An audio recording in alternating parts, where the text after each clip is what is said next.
बबुआ मालिक सर से ध्यान दे सब बोला को हाला बंद रही समझ जाएगी। सही बात तनी हमरा बात पर गौर करी। हां अब रौंगा एजे रही रौंगा रही एजे सबके संगे रौंगा जाई के बुझी की बैठी सब बबुआ एक एक बात कहत रे। हां कि ये घड़ी 4G के जमाना बा। हां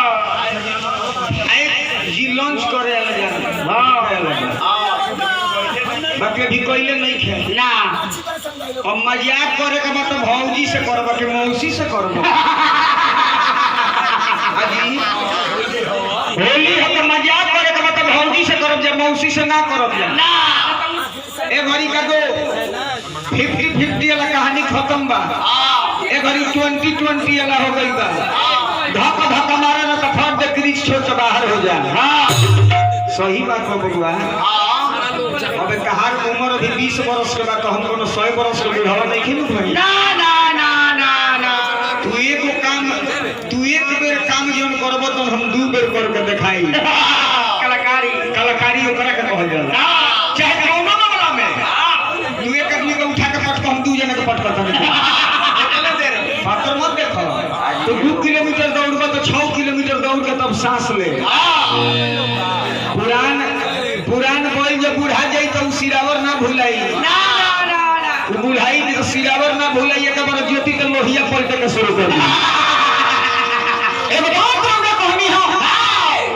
एगो बात कौनी कहना है जे टाइम पास करे के जरूरी नहीं है। टाइम पास ट्रेन में मिले। हां चुनरी और के हम आगा वाले जाके भाव कनी हमारा लगे के अरे निमिया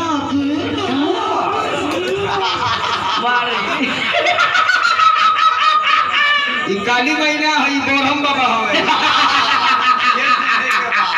काली माई के लगे जाए के बताई एगो पोखरी काली माई के दरबार में चली गई।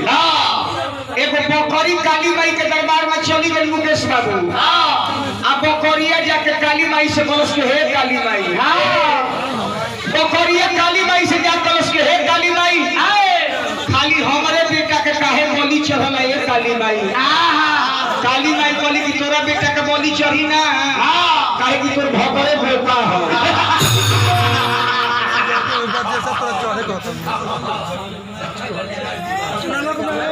अच्छा बाबू विमल सिंह कल्याणपुर 551 रुपया का पुरस्कार दिले बनी।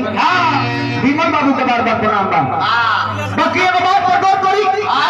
चलो बबुआ बारो बढ़िया के बात गाओ बजाओ अच्छा के बात बा। हम कहा शिकायत नहीं करो ना ना हम कोनो ब्यास के शिकायत ना करी ना। तारा से रात पर हमरा कोनो मतलब ना रह जाई ना।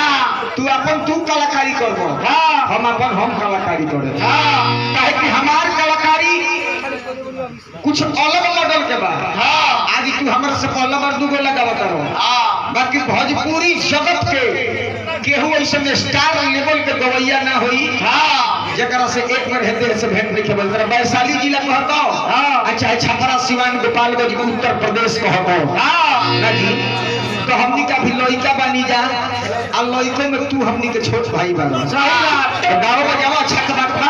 4G या 3G के फिर में का पड़े सुपर भर के घड़ी के पड़ गया हत मोबाइल आवत हैंग बती आवल जात आए घड़ी भप अंगुरी आइबो ना कले काम गड़बड़ा। ए घड़ी स्क्रीन टच के काम हो गइल बा ना। हां जी टाइम से। हां एगो बात पर हमरा गौर करी। हां इंसान के 3 गो चीज ना भुलाए के मां।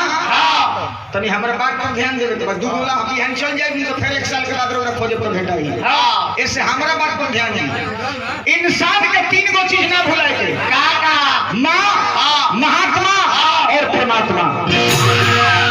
ये 3 गो चीज के याद कइला से का होला माई चाहिए तो बचपना सवर जाई महात्मा चाहिए तो जवानी सुधर जाई और परमात्मा चाहिए तो बुढ़ापा भीतर जाई। ये 3 चीज क्या है का कहता हो। अरे होकर जरूरी रहोगा कौन 50 कर दो होकरा के कहां ले जाता हूं।